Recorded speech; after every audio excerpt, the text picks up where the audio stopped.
Constituição e precisamente às 3:50 fez a promulgação. Declaro promulgada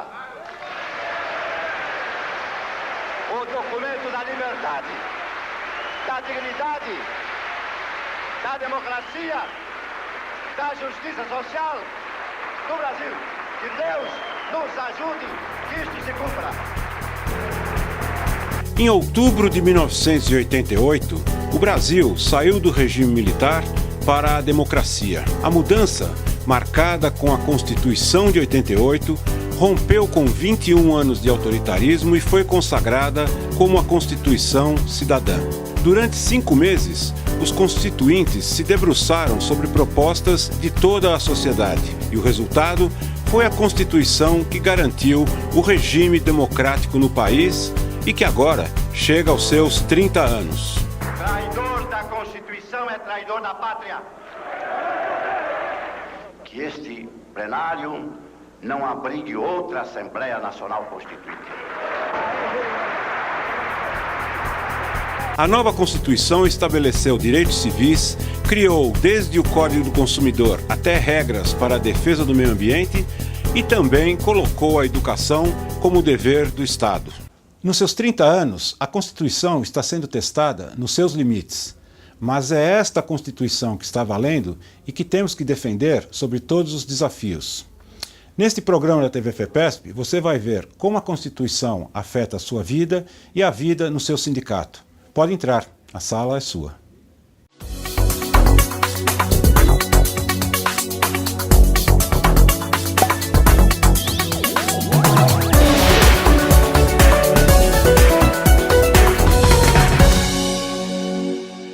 Olá, esse é mais um Sala de Professores, que é o programa da FEPESP.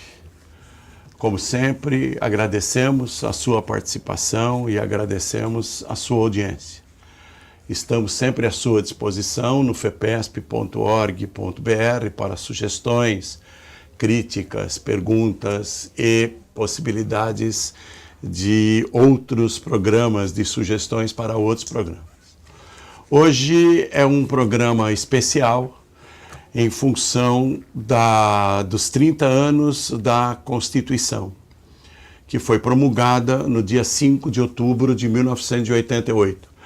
Então, o ano de 2018 comemora os 30 anos da Constituição, depois dos 21 anos do regime ditatorial, da ditadura militar, e também comemora os 30 anos da Federação dos Professores do Estado de São Paulo, da FEPESP.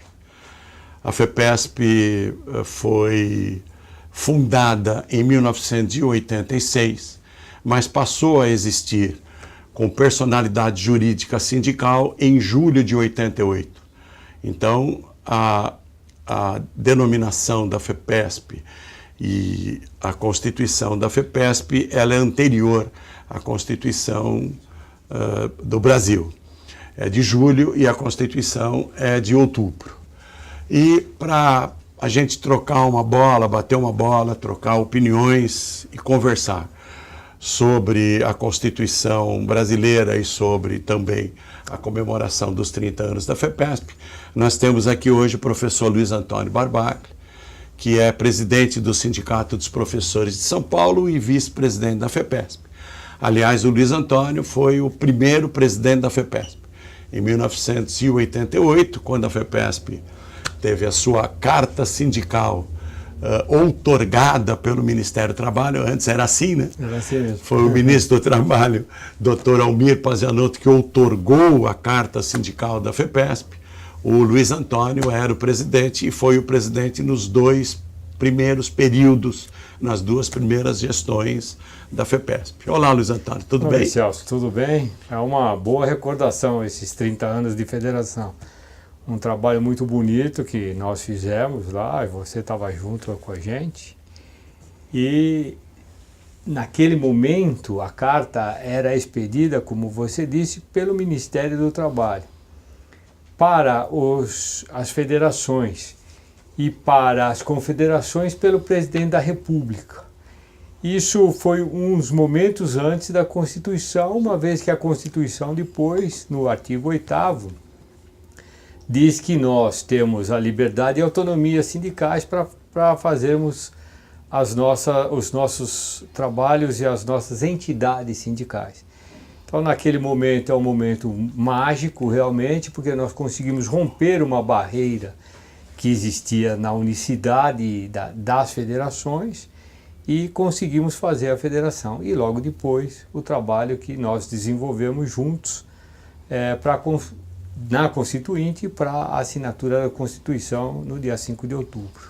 Então, é importante a gente colocar aqui que, anterior à Constituição de outubro, o sindicato era tutorado. Exatamente. E era uma concessão do Estado. Isso. Era uma concessão do poder público e a carta sindical teria que ser outorgada pelo ministro do Trabalho, como o Luiz Antônio disse, no que se refere a sindicatos e federações, e pelo próprio presidente da República nas confederações.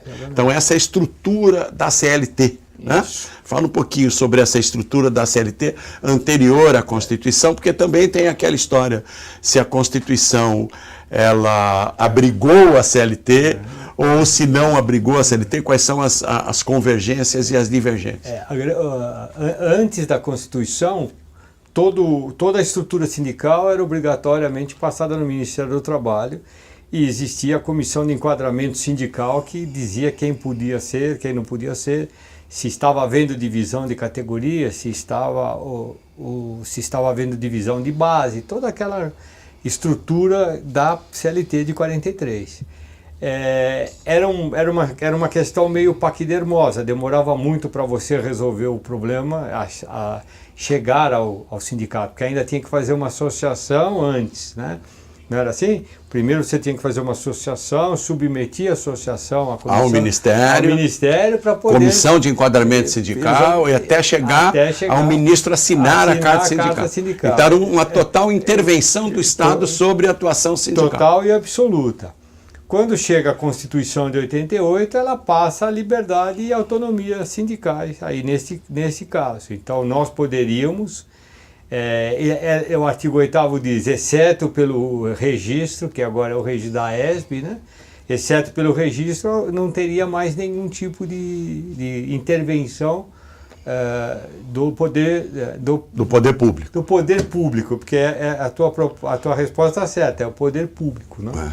E, no entanto, ao longo desses 30 anos, nós sentimos a espada na cabeça em todos os sentidos, especialmente no Poder Judiciário, que interviu, vou dizer assim, magicamente na estrutura sindical, sem nenhuma dúvida que aconteceu. Então, há uma contradição nessa história, porque é livre associação profissional.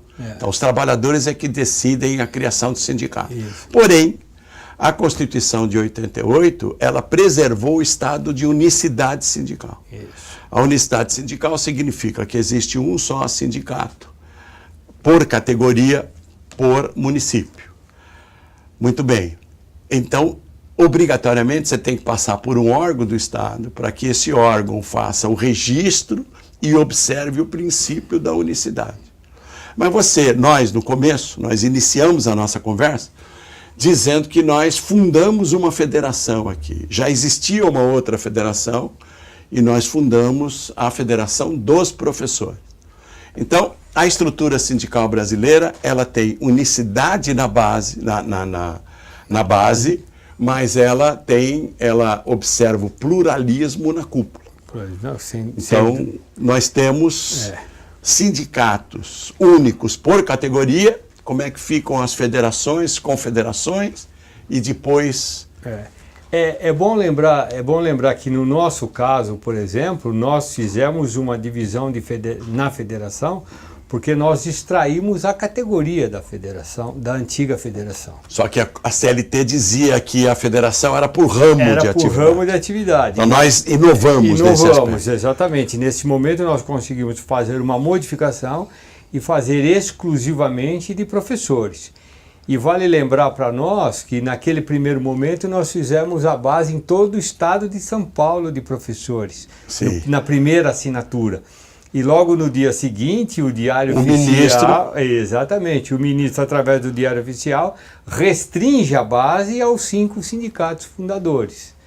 Então nós não ficamos a única federação de professores naquele momento, porque também havia professores no estado, porque havia professores em outra base que não era territorial, que não era nossa. Então foi realmente um passo avante a fundação da federação, e mais ou menos foi o que delimitou, né, foi o que modernizou, ou talvez seja melhor, o que viria a estrutura sindical acima da base. Acima do sindicato você pode haver uma pluralidade, então você pode ter várias federações, várias confederações que representam ou setores econômicos, que a CLT falava em setores econômicos, ou ramos de atividade. Nós mesmos aqui somos filiados à CONTEE, que foi criada também por nós pelo movimento que nós participamos. Exatamente. A Confederação dos Trabalhadores em Estabelecimento de Ensino, que representa ramo de atividade, e não o setor econômico. E não o setor, exatamente. A CLT propugnava o quê? O setor econômico da educação e cultura.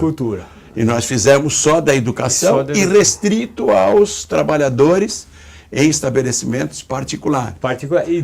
E nas bases territoriais que assumiram e não no Brasil inteiro. Não no Brasil inteiro. Somente nas bases territoriais dos sindicatos filiados a essa confederação. Aí depois a lei, no período do governo Lula, a lei estabeleceu a possibilidade da criação de centrais sindicais. Isso. Que também ficaram plurais. Não houve a necessidade de ser uma só. Não. E aí, então, a estrutura anterior à Constituição, ela é desmontada a partir daí. FEPESP, como você falou, CONTEE, cuja federação nossa também é uma das 3 federações que funda a Confederação, não é? E aí você avança no sentido de porque é importante importante que você colocou agora. Continua o preceito da CLT que para fundar uma federação é preciso que haja 5 sindicatos. Sim, exatamente. E para fundar uma confederação é preciso que haja pelo menos 3 federações filiadas. Isso. A CONTEE inovou na história da confederação porque ela pode também aceitar a filiação de sindicatos. Exatamente. Porque a estrutura seletista da confederação, ela seria só formada por federações. Isso. E daí, então, ainda que haja necessidade do Estado para que você possa efetivamente construir um sindicato, fundar um sindicato, na medida que é preciso preservar a unicidade, mas a Constituição, a liberdade e a autonomia sindical permitiu uma proliferação de centrais sindicais, de federações e de confederações, que são constituídas a partir da vontade das categorias. Exatamente. Que a elas são filiadas. Aí você pega uma coisa interessante nessa tua observação, porque você é obrigado também hoje, já há um tempo, né, exatamente hoje, a depositar o seu estatuto no Ministério do Trabalho. E ele não faz nenhuma restrição a federações e confederações. Não pode fazer porque é livre. Ele não pode fazer. Autonomia e liberdade sindical. Mas ele não faz. Então, por exemplo, você lembrou que para fazer a confederação, não só federações votam, mas como votam também os sindicatos. Desde que 3, no mínimo, a constituam. Aqui na federação, não é obrigado a ter um delegado representante por sindicato, é por tamanho de sindicato. Os estatutos é que estabelecem a organização. Os estatutos que estabeleceram. Isso. Então, se ainda há um atrelamento, e há um atrelamento ao governo na questão do registro... Na verdade é o Estado, né? Qualquer que seja o governo. O Estado, melhor a tua palavra é o Estado. Se ainda há uma interferência do Estado, nas outras coisas o Estado nos deixou livre para fazermos o modelo que nós achássemos correto. Isso tornou a coisa bonita. Não, é importante a gente colocar que essa Constituição veio num período, como eu disse anteriormente, após uma ditadura de 21 anos, em que neste período houve uma mudança constitucional. Isso. Então, quando iniciou o processo constituinte de 1988, que aí sim ele inicia para romper o período ditatorial Então, não há que se falar em constituinte mais, porque não há o que romper hoje em dia. Né? Não há ruptura alguma. Você pode aperfeiçoar a Constituição por meio dos mecanismos delas mesmo, por emendas, etc. E tal. Então, essa Constituinte veio para romper toda aquela estrutura dominativa do Estado do período ditatorial. E aí, então, que tem alguns capítulos consagrados da Constituição, que são, inclusive, considerados cláusulas pétreas, que não podem ser modificados em hipótese alguma, exatamente para nos precaver contra a opressão de uma ditadura, porque naquele momento a palavra de ordem era ditadura nunca mais. E eu acho que tem que ser até agora. Então, nós estamos já no encerramento do primeiro bloco, a conversa é boa, passa rápido, e é esse assunto que eu vou propor a você para a gente começar a discutir no próximo bloco, sobre a questão das garantias dos direitos individuais, sociais, etc. Permaneça com a gente, a sua companhia é sempre muito agradável. A gente volta daqui a pouquinho. Obrigado. Você sabia? Se a escola te dispensar hoje, ela paga todos os seus salários até o fim do semestre. Paga tudo, até o último dia. Essa é a sua garantia semestral de salários. Sabia disso? Os seus filhos têm direito à bolsa de estudo na escola em que você leciona. Janelas entre aulas são pagas no mesmo valor da sua aula normal. Recesso de 30 dias, férias coletivas estão garantidas aos professores. Você tem direito a seguro de vida em grupo. Professor admitido agora não pode ganhar menos do que quem está já na escola. Professora que deu à luz tem 60 dias de estabilidade depois que voltar da licença. E isso vale também para o caso de adoção ou guarda. Sabia disso? Isso não está na CLT, não é ordem do MEC e nem é bondade da escola. Isso é a sua convenção coletiva. Foi você que conseguiu isso, junto com o seu sindicato na campanha salarial. Lembra? Garantimos nossos direitos e o que está na convenção vale para todos, todos, sem exceção. Todos ganham, todos colaboram. Custa pouco para cada um e vale muito para você. Fortaleça o seu sindicato, fique sócio, sindicalize-se.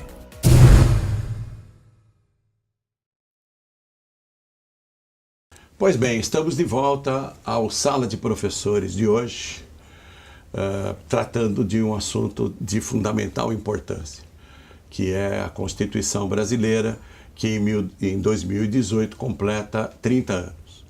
Uma Constituição ainda muito nova, e há setores da sociedade irresponsáveis pretendendo rasgá-la, o que não pode acontecer absolutamente. Como estava dizendo no bloco anterior, há possibilidade, lógico, de aperfeiçoamento da Constituição em função de novos tempos, etc., por meio de emendas constitucionais, mas não simplesmente rasgar a Constituição e fazer outra, absolutamente, né? Porque essa Constituição ela foi fruto de uma experiência, de um trabalho muito grande de toda a sociedade, né? Foi um período muito rico de discussões, de um retorno à democracia, em que a sociedade toda se rejubilou com os novos tempos que estavam surgindo no nosso país. Mas no bloco passado, eu fiz a provocação para o Luiz Antônio agora falar um pouco sobre a questão das cláusulas ditas pétreas da Constituição. Porque nós ultrapassamos um período ditatorial, é óbvio, nós tínhamos que celebrar os direitos dos cidadãos, os direitos individuais, os direitos coletivos e os direitos sociais. Nós falamos um pouco do artigo 8º, que é sobre liberdade e autonomia sindical. Agora eu queria que você falasse um pouco sobre o 5º, 6º e o 7º. Só. O quinto artigo é um artigo pequenininho, ele só tem 78 incisos, mas para vocês terem uma ideia de o que foi o período ditatorial, né? Que nós precisávamos inserir todas as garantias para que ficassem estabelecidas na Constituição, que deveriam ser preservadas. Eu sempre pensei isso que eu vou dizer, que nós colocamos todas as nossas neuras dentro da Constituição. Tudo que a gente imaginou que não poderia voltar foi colocado dentro da Constituição. E ela acabou ficando aparentemente muito longa. Mas como você ressaltou, ela criou mecanismos para se modificar. Então ela não ficou uma Constituição estanque, ela foi ao longo do tempo sofrendo modificações de questões que num determinado momento eram vistas de forma diferente. Vale lembrar que nós tínhamos a Constituição em 46, que é a 45, 46, que vai eleger o Gaspar Dutra. Depois depois de um período de ditadura. Depois nós vamos ter uma Constituição em 67, que parece que uma pessoa sozinha fez a Constituição. É a Constituição de notáveis. De notáveis, né? Já ouvi essa história recentemente. E tem a Constituinte, que é a representação da sociedade. E tem coisas todas que a sociedade foi colocando, que precisavam ser colocadas. Então, penso que nesse período aí, de 86 a 88, que a Constituinte foi trabalhando, ela gera tudo que a gente precisa, inclusive lembrando do artigo 1º, todo o poder emana do povo e em nome dele é exercido. Que até aquele momento não era bem verdade, né? Porque era um congresso totalmente guiado que fazia a solução na época da ditadura. Que era um congresso, vamos chamar de permitido. O congresso permitido. Quando saía do figurino, fechava. Fechava, isso. Ou quando a coisa não estava andando bem, ato institucional. Que foi a última vez em 77, que mudou completamente. Não, em 77 o pacote de abril. O pacote de abril com o senador biônico. O terceiro senador. E aí ainda pego aí, não é exatamente o ponto, mas para a gente lembrar, o terceiro senador biônico é consagrado na Constituição de 88. Isso, mas aí não biônico, aí eleito. Não biônico, mas eram dois. Inventaram um terceiro. Inventaram um terceiro nomeado. E a Constituição pôs um terceiro. E a Constituição consagrou os três, porém eleitos. Né? Então essa são questões que vieram vindo. Eu gosto muito do artigo 7º, que fala dos direitos dos trabalhadores. Sim. Que ali nós, efetivamente, vamos trabalhar todo o processo que você tem, das questões que os trabalhadores urbanos e rurais. Essa introdução da palavra rural modifica completamente as relações de trabalho que nós tínhamos até 88. Os rurais passaram a ser considerados trabalhadores. O único pecado da Constituinte foi o empregado doméstico. Isso. Que depois foi resgatado. Recentemente. Recentemente. Então, inclusive os rurais passam a ter direito à aposentadoria. Em 88. Então, embora não contribuísse. Não contribuísse, mas se reconhece o trabalho que está absolutamente. Veja quantas pessoas, partes da sociedade se integraram para fazer isso. Sim. Os índios, os quilombos, todo mundo vai trabalhar nessa. E se integra na sociedade brasileira para fazer, e é considerado cidadão com direito. Isso. Então é o artigo 7º, que são os direitos dos trabalhadores urbanos e rurais. Sim. Então tem férias, tem 13º, tem fundo de garantia, tem direito à aposentadoria. Tá? São coisas que no primeiro momento, hoje parece até normal, comum, mas que não eram tão significativamente normais e até 88. Dentro desse processo todo, vou voltar nessa ideia.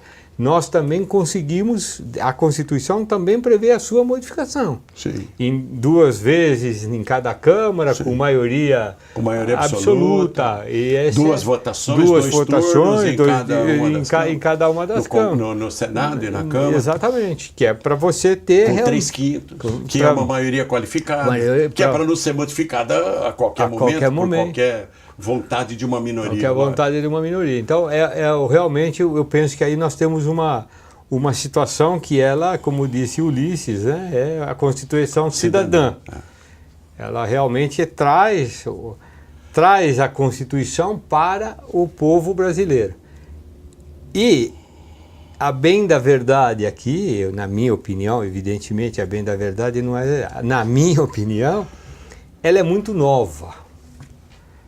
E nós precisamos ter tempo para amadurecê-la. Esse me parece que é um problema que nós temos hoje. Nós temos que ter um tempo para que ela amadureça. Sim. Ela, enquanto Constituição, e ela enquanto democracia. Que no primeiro momento nós imaginávamos que a democracia estava garantida de todo jeito. Hoje nós temos um pé atrás com relação à manutenção da questão da democracia. Esse livrinho aqui, ele não pode de jeito nenhum ser rasgado. Então, você falava das cláusulas pétreas que você vai tocar agora, mas eu acho que esse é um problema que nós temos que enfrentar e olhar com firmeza para que esse livro não seja modificado a bel prazer. Principalmente, eu considero que a Constituição de 88, ela tem mecanismos de se constituir num seguro anti-governantes, como eu diria, que não tem lá uma inclinação muito democrática, ou que tem uma determinada inclinação para um autoritarismo. Então, por isso, o que você está dizendo, e que nós temos que insistir sempre, na defesa desse livrinho, né? Na defesa da Constituição brasileira.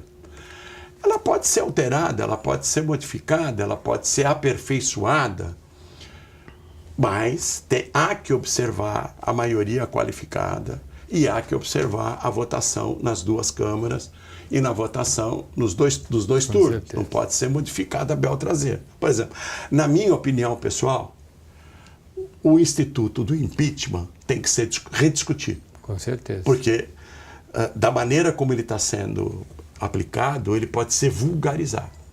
Então, há que haver uma rediscussão sobre esse assunto, de modo que um governante, qualquer que seja a coloração dele, qualquer que seja a intenção desse governante, a ideologia desse governante, mas uma vez que ele foi eleito pela maioria da população, porque nós temos o Instituto de 2 turnos, então ele passou por 50%, mais um voto, que seja mais um voto, ele foi eleito pela maioria, ele não pode ser apeado do poder pela vontade de alguns poucos representantes da sociedade. Então, esse, na minha opinião, não sou advogado, nada, sou só um estudioso como você do livrinho, na minha opinião, esse é um instituto que deve ser rediscutido. Mas, só para deixar claro que depois daquele período ditatorial, 78 incisos estabelecidos nos direitos individuais preservam a democracia e preservam os direitos dos cidadãos. E esses direitos não podem ser modificados em qualquer que seja o tempo, né? Vou utilizar aqui esses últimos momentos para o companheiro Luiz Antônio colocar também as suas impressões finais sobre a nossa conversa, para a gente poder voltar um outro dia e discutir alguns outros artigos, assim como a autonomia universitária, a iniciativa privada no ensino, etc. Mas isso vai ser assunto de uma outra ocasião. Luiz. Foi muito bom estar presente aqui, falar um pouco sobre o nosso pensamento da Constituição. Realmente nós passamos o nosso tempo estudando-a, porque ela é de grande significativo, e agradeço e sucesso na nossa televisão. E a gente aqui da FEPESP agradece o companheiro, que é vice-presidente da FEPESP também, Luiz Antônio Barbagli, presidente do Sindicato dos Professores, e temos a honra de tê-lo aqui na sala de professores. E você, meu amigo, você, minha amiga, que nos prestigia com a sua audiência. Critique, sugira, colabore, participe. fepesp.org.br e até o próximo Sala de Professores. Muito obrigado.